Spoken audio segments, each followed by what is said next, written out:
but it can strengthen relationships. So let's go to number one. Conflict is inevitable in community work. Conflict is a natural part of any group dynamic. So remember, home, work, self, right? Any group dynamic. Rather than avoiding it, communities can view conflict as an opportunity for growth, learning, and transformation. As an example, a disagreement over decision making within a mutual aid group leads to a productive conversation about power dynamics and role clarity. The reflection I gave here is, how can you reframe conflict as a learning opportunity rather than something to fear or avoid? So here is my trick that I use. It's information, right? I try to make as many human interactions neutral as possible, right? Uh, I remember years ago I shared lying is neutral to me, and people were like, "What?" Like they fucking lost it. And I'm like, lying is neutral to me. Lying feels like the brain's immediate mechanism, right? Like some lizard brain shit to get out of danger. Like I'm in danger, right? With my kids, did you eat those cookies? No. Okay. I'm looking at cookie crumbs. I see the cookie jar on the table. And so I pause and I say, hey, I recognize that you just lied because that made you think that you were going to be safe or you were in some type of danger. Let me assure you that you are not in danger. So I'm going to ask you again. Did you eat the cookies? Yes. Okay. Are we supposed to be eating the cookies? Okay. No. So now what am I supposed to do with this cookie jar? I thought that we could have it in the open because I need to trust you. But apparently I can't trust you because you were eating cookies before breakfast. And we already know that that's not the thing that we're going to do. So we already have like some ground rules there, right?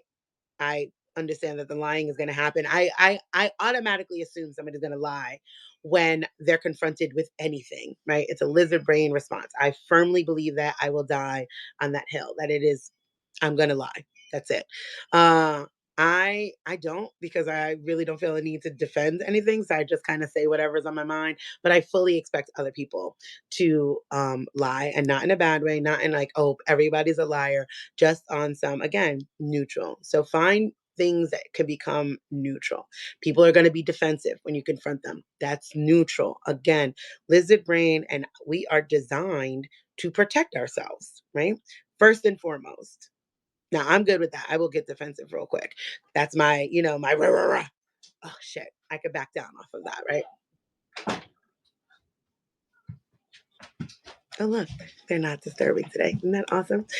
So ask yourself that. How can you reframe conflict as a learning opportunity rather than something to fear and avoid? I use it as information, right? Okay, here's some information. Maybe it's some information you didn't have. Maybe it's some information I didn't have, right? So what are we doing? What's happening? How are we going to share this information so we don't have this issue again?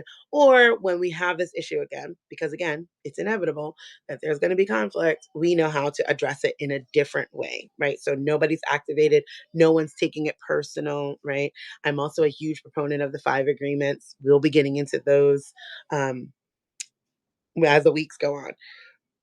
So, two, healthy conflicts require ground rules.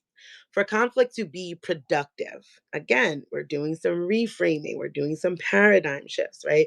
This is big work because you've been told most of your life that conflict can lead to some level of danger, right?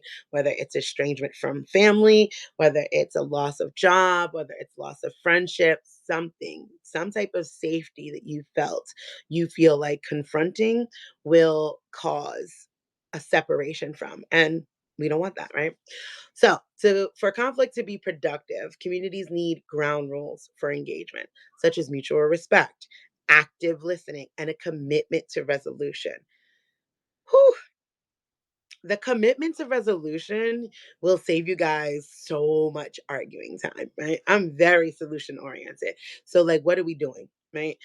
Even in my personal relationships, you got about 3 days to bring something to me, right? Because if it wasn't important in 72 hours, it could not possibly be that important. I have no, that's a whole thing that I talk about. So like 72 hours. And